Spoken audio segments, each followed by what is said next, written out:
Hello children, आज हम लोग जर्नल में चेक और बैंक ट्रांजैक्शन की एंट्री को पढ़ेंगे। कौन सी ऐसी एंट्रीज होती है जो बैंक से रिलेटेड है। कॉमन सी बात है, बैंक इज़ ए पर्सन और जो पर्सनल अकाउंट का रूल होता है वो हम बैंक में अप्लाई करें। जो रिसीवर है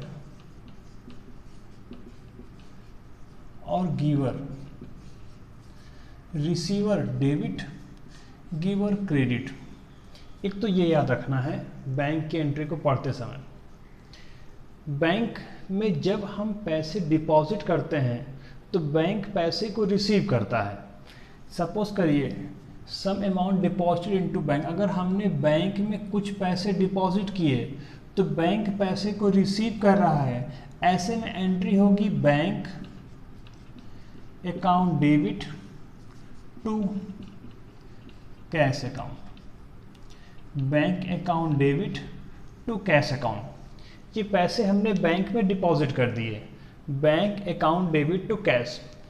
सपोज करिए हमने बैंक से पैसे विड्रॉ किए, हमने बैंक से पैसे निकाले। अगर हम बैंक से पैसे निकालते हैं तो बैंक तो यहाँ पे गिवर हो गया और कैश कम्स इन, कैश आ रही है, एंट्री होगी कैश की आने पे कैश अकाउंट डेबिट टू, कौन हमको दे रहा है, बैंक, बैंक गिवर है तो बैंक अकाउंट क्या होगा, क्रेडिट हो जाएगा। इसको लिखेंगे बैंक अकाउंट। तो ये सिंपल शुरुआत हो गई बैंक में पैसे डिपॉजिट करने की, तो bank account debit to cash, और जब बैंक से पैसे विड्रॉ करते हैं तो एंट्री होती है cash account debit to bank. ये एक सिंपल एंट्री है। अब बैंक ट्रांजैक्शंस की और एंट्रियां जो आगे हैं उनको सीखते हैं।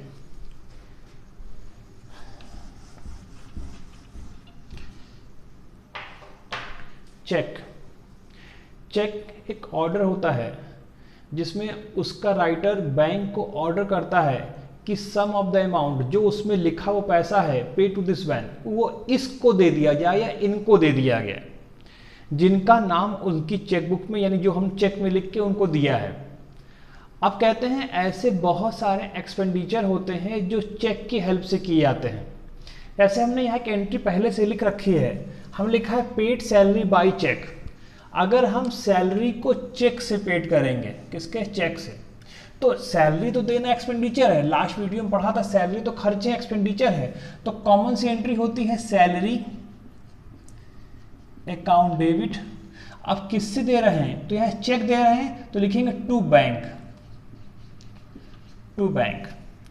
पेड रेंट बाय चेक, हमने अब जो रेंट दिया वो चेक से दिया, तो हम यहाँ पे एंट्री क्या लिखेंगे, तब यहाँ पे एंट्री लिखते हैं रेंट एक्सपेंडिचर है तो लिखेंगे रेंट अकाउंट डेबिट, और किससे दे रहे हैं, चेक से, तो लिखेंगे बैंक। इससे पहले जो एंट्री करते थे वहाँ पे कैश पेमेंट था तो लिखते हैं salary account debit to cash, rent account debit to cash.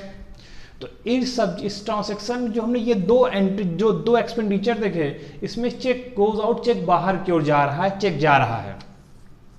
Check में check receive from the customer. अब देखिए ये काफ़ी इंपॉर्टेंट है और एक कंफ्यूजन पॉइंट भी है। चेक जब हमको किसी कस्टमर से रिसीव होता है तो रिसीव होने पर कई अलग अलग कंडीशंस होती हैं। देखिए पहली कंडीशन समझाते हैं, जैसे check receive from the customer, किसी कस्टमर से, सपोज करिए उस कस्टमर का नाम राम है, हमने राम को कुछ गुड सोल्ड किया था, बेचा था, उसने हमको एक चेक दिया। अगर हमको चेक उससे रिसीव हो रहा है, मिल रहा है, तो हम एंट्री क्या करते हैं। अब पहले उसने हमें जो चेक दिया, जिस चेक को हमको मिला, सेम डे, सपोज करिए 1 जनवरी को उसने हमको, राम से हमको चेक मिला है 1 जनवरी को, राम से 1 जनवरी को चेक मिला और सेम डे 1 जनवरी को ही हमने चेक बैंक में डिपॉजिट कर दिया, बैंक में डिपॉजिट हो गया।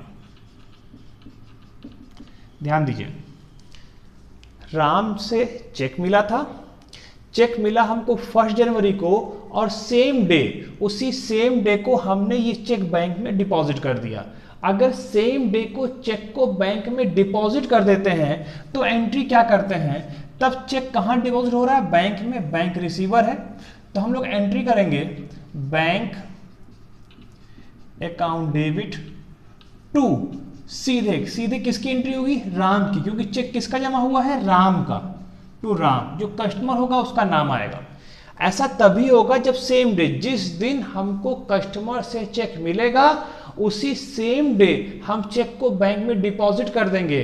तो यहाँ पे एंट्री किसकी होगी? बैंक रिसीवर है, बैंक अकाउंट डेबिट हो जाएगा, और चेक हमको दे कौन रहा है? राम, तो सीधे राम का नाम आएगा। तो यहाँ पे जो जर्नल एंट्री में डबल एंट्री सिस्टम में जो रिलेशन हो रहा है वो बैंक और राम के बीच हो रहा है। चलिए हम अलग करते हैं क्वेश्चन। अब हमको जो चेक था, check receive from the customer Ram, हमको 1 जनवरी को चेक रिसीव हुआ, लेकिन हमने चेक को 1 जनवरी को रिसीव हुआ है, लेकिन हमने चेक बैंक में डिपॉजिट कब किया? हमने चेक बैंक में डिपॉजिट कर दिया 5 जनवरी को, सेम डे डिपॉजिट नहीं किया। चेक को सेम डे बैंक में डिपॉजिट नहीं किया गया। अब एंट्री क्या होती है? तो देखिए, सबसे पहले चेक रिसीव हो रहा है तो पहले चेक की रिसीव होने की एंट्री करिए। अब यहाँ पे सेम डे होने पे 2 एंट्री की जाएगी और दोनों एंट्री अलग अलग होगी। तो पहले सबसे पहले चेक रिसीव होने की एंट्री। अगर चेक हमको रिसीव होता है तो लिखते हैं cheque, cheque in hand, cheque in hand account debit to, cheque किससे मिल रहा है? राम से, तो लिखेंगे यहाँ पे to Ram. Cheque in hand account debit to Ram. हमको जो चेक रिसीव हुआ है किससे रिसीव हुआ है? राम से, तो एंट्री करेंगे cheque in hand account debit to Ram, क्योंकि हमको यहाँ पे राम से चेक रिसीव हो रहा है। अगर सेम डे होता तो bank account debit to Ram लिखते, लेकिन सेम डे नहीं है, 2 अलग अलग डेट है। एक 1 जनवरी को चेक हमको रिसीव हो रहा है तो cheque in hand account debit to Ram. आते हैं 5 जनवरी को, हमने 5 जनवरी को चेक बैंक में डिपॉजिट किया। अब चेक बैंक में डिपॉजिट हो रहा है, तो जब चेक बैंक में डिपॉजिट होगा तो चेक तो बैंक क्या हो गया? बैंक रिसीवर हो गया। एंट्री क्या लिखेंगे? एंट्री लिखेंगे बैंक अकाउंट डेबिट। और कौन सा? जो चेक मिला था, to cheque in hand account. Other date होने पर 1 जनवरी को चेक रिसीव हुआ, cheque in hand account debit to Ram. Other date पे हमने चेक को बैंक में डिपॉजिट किया, 5 जनवरी को डिपॉजिट कर रहे हैं, तो bank account debit to cheque in hand. ये 2 एंट्रियां होंगी। तो ये 2 कंडीशन थी। अब चलिए सपोज करते हैं कि जो चेक हमको मिला था, सपोज करिए मिला हुआ चेक डिसऑनर्ड हो जाए, डिसऑनर,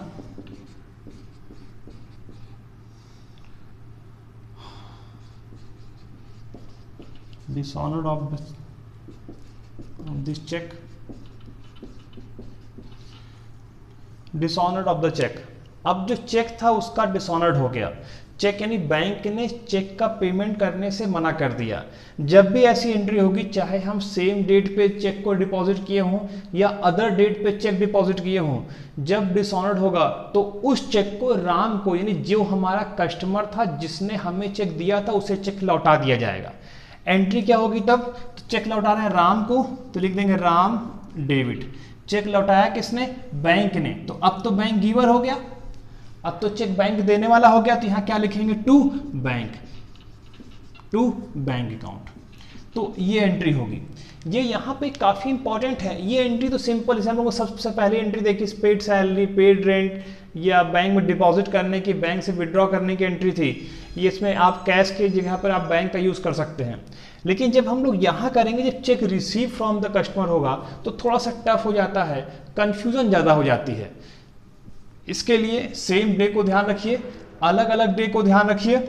और डिसऑनर्ड होने पे एंट्री क्या होगी? Dishonoured of this cheque. अगर ये चेक डिसऑनर्ड होता है तो सीधे चेक कस्टमर को लौटा दिया जाएगा, तो कस्टमर डेबिट हो जाएगा, और जो टू बैंक है यानी जिसने चेक लौटाया है उसका नाम आएगा। ये बैंक की एक इंपॉर्टेंट एंट्री है, चेक से रिलेटेड एक इंपॉर्टेंट एंट्री है। अब इस एंट्री के लिए बुक से प्रैक्टिस करिए, फिर हम लोग एक थोड़ा वीडियो लेंदी हो जाएगा, तो अब अगले स्टेप में फिर कुछ एक नई एंट्री लेके फिर आपको कुछ समझाते हैं। Thank you.